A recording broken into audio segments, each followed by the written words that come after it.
હું ભાવેશ સુવા કૃષ્ણા ગ્રુપ ઉપનેતા આજથી 21 વર્ષ પહેલા નગરપાલિકાના પૂર્વ પ્રમુખ ગોવિંદભાઈ સુવા દ્વારા કૃષ્ણા ગ્રુપની સ્થાપના કરવાની આવેલી હતી।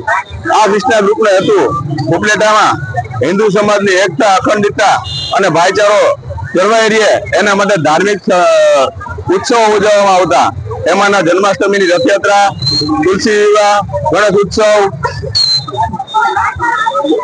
લોકમેળો જેવા અનેક લોકસેવાના ધાર્મિક અને લોકસેવાના કાર્યો કરવામાં આવતા।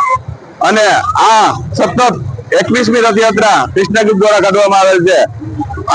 આ રથયાત્રામાં ત્રિલોકનાથ મંદિરથી ઉપલેટા રાજમાર્ગમાં થઈ અને દરબારગઢ ચોકમાં થઈ અને નાગનાથ ચોકે પૂર્ણ થાય છે। અને આમાં 23 જેટલા અલગ અલગ ઉપલેટાના ધાર્મિક, સામાજિક અને શૈક્ષણિક સંસ્થાઓ દ્વારા ફોટો બનાવવામાં આવ્યા હતા। અને આ ઉપલેટાની તમામ ધર્મપ્રિય જનતા આ રથયાત્રામાં કૃષ્ણમન માહોલ બનાવ્યો હતો। તો ઉપલેટા નગરજનો, ઉપલેટાની દરેક શૈક્ષણિક સંસ્થાઓ, ધાર્મિક સંસ્થાઓ અને નગરજનોનો કૃષ્ણા ગ્રુપ હાર્દિક આભાર માને છે। ઉપલેટા નગરપાલિકા પ્રમુખ વર્ષાબેન ગજેરા।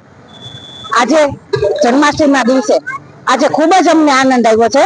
આજે ત્રિલોકનાથ મંદિરે અમે પૂજા કરી અને કૃષ્ણ ભગવાન અને રાધાજીની સાથે અમે નીકળ્યા। બહુ જ અમને મજા આવી આજે આ રથયાત્રામાં। આજે અમે ત્રિલોકનાથ થી બસ સ્ટેન્ડ ચોક ગયા, બસ સ્ટેન્ડ ચોક થી ભગવતસિંહ ચોક ગયા, ભગવતસિંહ થી ગાંધી ચોક થી અમે અહીંયા નાગનાથ ગેટ પાસે આવ્યા, ત્યાં અમે રથયાત્રા પૂરી કરી। બધા જ ઉપલેટાના જ્ઞાતિના લોકો અમારી સાથે જોડાણા। ખૂબ જ મોટી સંખ્યામાં વડીલો, લેડીઝ, જેન્ટ્સ, બાળકો બધાને ખૂબ જ આનંદ આવ્યો અને મટકી ફોડનો અમને કાર્યક્રમ રાખ્યો હતો। હાથી ઘોડા પાલખી જય કનૈયા લાલ કી, હાથી ઘોડા પાલખી જય કનૈયા લાલ કી।